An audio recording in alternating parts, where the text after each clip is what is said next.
Hello friends, welcome back to our YouTube channel Ruhi classes. आज का जो हमारा क्वेश्चन है वो है लोकहितवाद क्या है, परिभाषा, उद्देश्य एवं लोकहितवाद का विस्तार।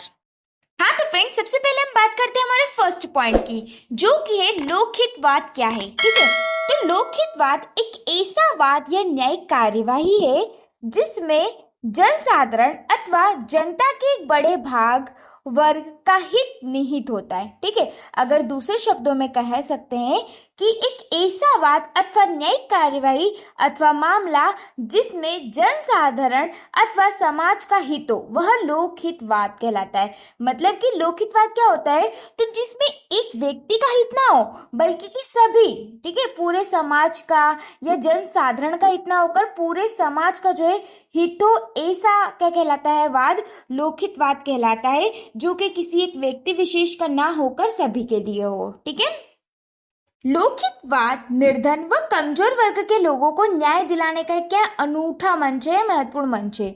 जब कोई व्यक्ति निर्धनता, आर्थिक मजबूरी या अन्य किसी कारण से न्यायालय में वाद पेश करने अथवा न्यायिक कार्यवाही करने में असमर्थ रहता है, तब उसकी ओर से अन्य व्यक्ति, स्वैच्छिक संगठन अथवा संस्था द्वारा लोकहितवाद के माध्यम से न्यायालय में वाद अथवा न्यायिक कार्यवाही पेश की जाती है।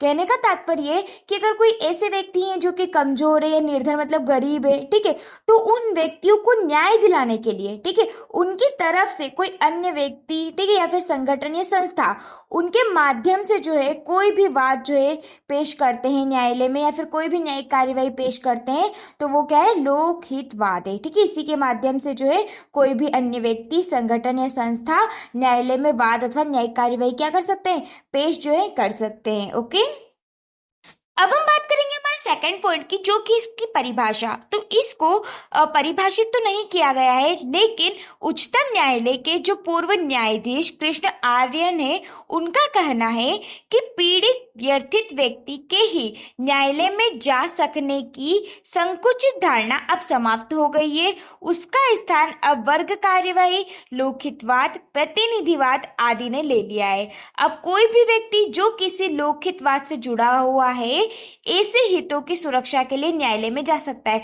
मतलब ऐसा व्यक्ति जो गरीब है, पीड़ित है, ठीक है, वो न्याय के लिए जो है कहाँ पर जा सकता है, न्यायालय में जा सकता है और न्याय प्राप्त जो है कर सकता है। ओके, अब हम बात करेंगे हमारे थर्ड पॉइंट की, जो की बात करते हैं कि कौन से मामले लोकहितवाद की परिधि के अंतर्गत माने जाते हैं। ठीक है, तो लोकहितवाद के मामले में न्यायालय द्वारा समय समय पर लोकहितवादों की जो है व्याख्या की गई है। मतलब न्यायालय समय समय पर जो इसको परिभाषित कर देता है कि कौन से मामले लोकहितवाद जो है माने जाएंगे। ठीक है, और निम्नलिखित मामले जो हम पढ़ने वाले हैं वो लोकहितवाद की परिधि में जो है माने गए। तो वो कौन कौन से हैं, तो इसमें पहला जो है हमारा वो है बंधुआ मजदूर। ठीक है, दूसरा श्रमिकों की न्यूनतम मजदूरी, जिनको कम या फिर कम ही सैलरी मिलती, ऐसे मजदूर। ठीक है, तीसरा बाल शोषण। ठीक है, चौथा नारी उत्पीड़न, पांचवा पुलिस यंत्रण,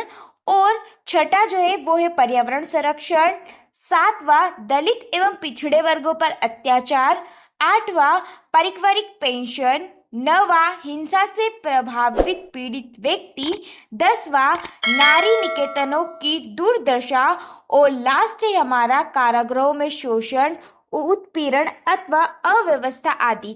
ये सब जो है ये लोकहितवाद की जो है परिधि के अंतर्गत सम्मिलित समझे जाते हैं, या उसके अंतर्गत जो है इतने मामले समझे जाते हैं। ठीक है, लेकिन जैसा कि हमने देखा कि न्यायालय इनको समय समय पर क्या है, इनकी व्याख्या करता है, तो और भी हो सकते हैं, लेकिन ये हमने एक देख लिया। ठीक है, अब हमने देखा कि कौन कौन से मामले जो है लोकहितवाद की परिधि के अंतर्गत शामिल है।